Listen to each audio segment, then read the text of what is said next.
China to be the global leader in producing. যুক্তরাষ্ট্রের প্রায় 150 বছর একগুচ্ছ আধিপত্যকে চ্যালেঞ্জ জানিয়ে শেষ পর্যন্ত শ্রেষ্ঠত্ব স্থান আদায় করে নিল চীন। অর্থনৈতিক পরাশক্তি হিসেবে চীন আলোড়ন সৃষ্টি করেছে বিশ্বজুড়ে, তবে সেটা এত অল্প সময় কিভাবে? সাল 1990। তখন চীনের অর্থনৈতিক অবস্থা অত্যন্ত শোচনীয় ছিল। এমনকি চীনের প্রধান শহর বেজিং ছিল আধুনিক অবকাঠামোর বাহিরে। বেজিংয়ের প্রধান বাহন হিসেবে সর্বত্র সাইকেলের ব্যবহার দেখা যেত। তখনকার শুধুমাত্র চীনা কমিউনিস্ট পার্টির সিনিয়ররাই গাড়ি ব্যবহার করতেন।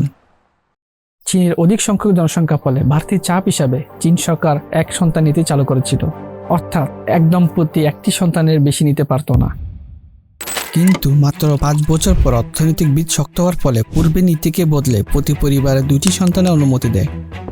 বর্তমানে 3টি সন্তান নেওয়ার অনুমতি দেওয়ার সিদ্ধান্ত নিয়েছে।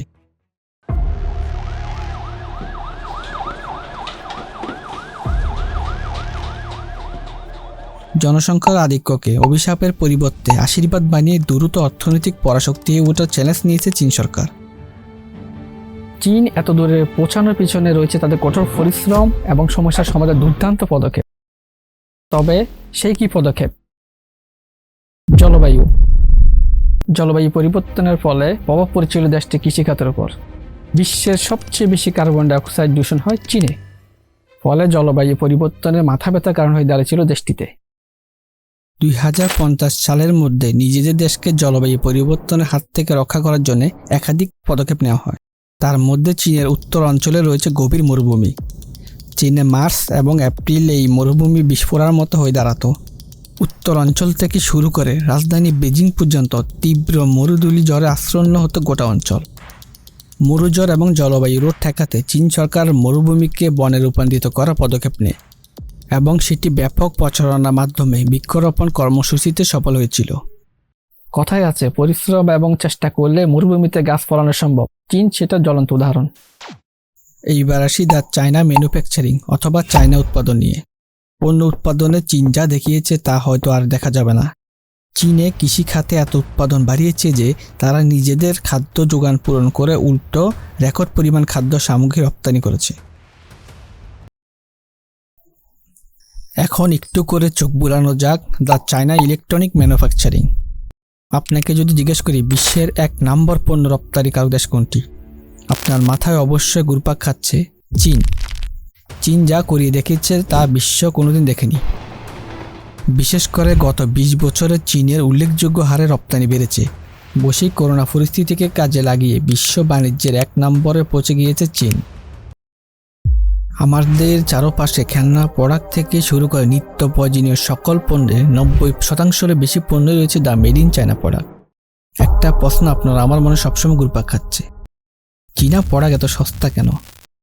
প্রথমত, চায়না বিগত কয়েক দশকে যাতায়াতের ব্যবস্থা এত উন্নত করেছে যে যা বিশ্বের সবচেয়ে বেশি উন্নত।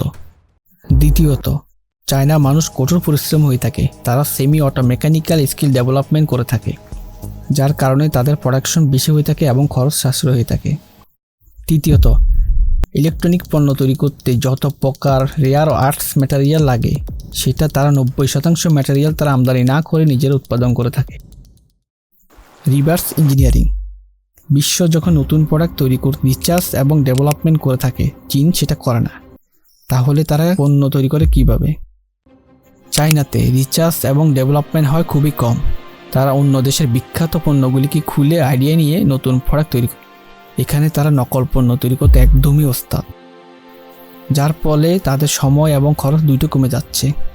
চীন যখন অল্প দামে বিখ্যাত পণ্যের মাস্টার কপি বিশ্বব্যাপী ছড়ালো, তখন হুড় করে সেটি বিক্রি হয়ে গেল।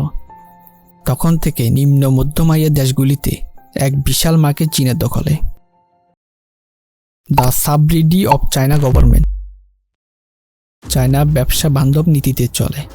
বিশ্বব্যাপী প্রায় 32,000 সাবসিডি লিস্টেড কোম্পানিকে চায়না এক্সপোর্ট ট্যাক্স থেকে $22 বিলিয়ন সাবসিডি অথবা ট্যাক্স মুক্ত করে দিয়েছে, যাতে করে তারা অল্প দামে পণ্য বিশ্বব্যাপী এক্সপোর্ট করতে পারে।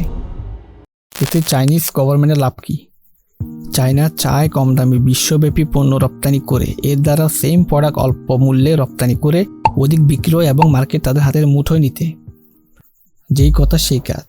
বিশ্বব্যাপী মোবাইল ফোনের চাহিদা তুঙ্গে। 2021 সালে 1.43 বিলিয়ন বিক্রি হয়েছে বিশ্বব্যাপী। তার সাথে পাল্লা দিয়ে স্যামসাং, আইফোন, সোনি, নোকিয়ার মতো বিখ্যাত ব্র্যান্ডের সাথে প্রতিযোগিতা করেছে চায়নার রিডমি, হাওয়াই, ভিভো, ওপো, ওয়ানপ্লাসের মতো বিভিন্ন ব্র্যান্ডের কোম্পানিগুলি। বিখ্যাত নামি দামি ব্র্যান্ডের যেসব ফোনগুলি আপনাকে লক্ষ টাকা দিয়ে কিনতে হয়, ঠিক সেম কম্প্রেসর এর ফোনগুলি চায়না আপনাকে অর্ধেক টাকা দিচ্ছে। এবার একটু মোটর গাড়ির দিকে তাকানো যাক। চীন বিশ্বের সবচেয়ে বেশি মোটর গাড়ি উৎপাদন করে থাকে।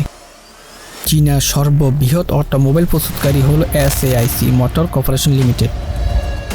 SAIC থেকে চীনা সরকার $121 বিলিয়ন রাজস্ব নিয়েছে। বিশ্বের মূল আঞ্চলিক বাজারগুলোতে SAIC এর বিক্রি সবচেয়ে বেশি। এছাড়া 2021 সালে SAIC শুধুমাত্র চীনে 2 মিলিয়নের বেশি গাড়ি বিক্রি করেছে। চীন অর্থনৈতিকভাবে যুক্তরাষ্ট্রকে পিছনে ফেলে 1 নম্বরে উঠে এসেছে। আপনার কি মনে হয় চীন আমেরিকাকে টপকে ওয়ার্ল্ড সুপার জায়ান্ট হতে পারবে?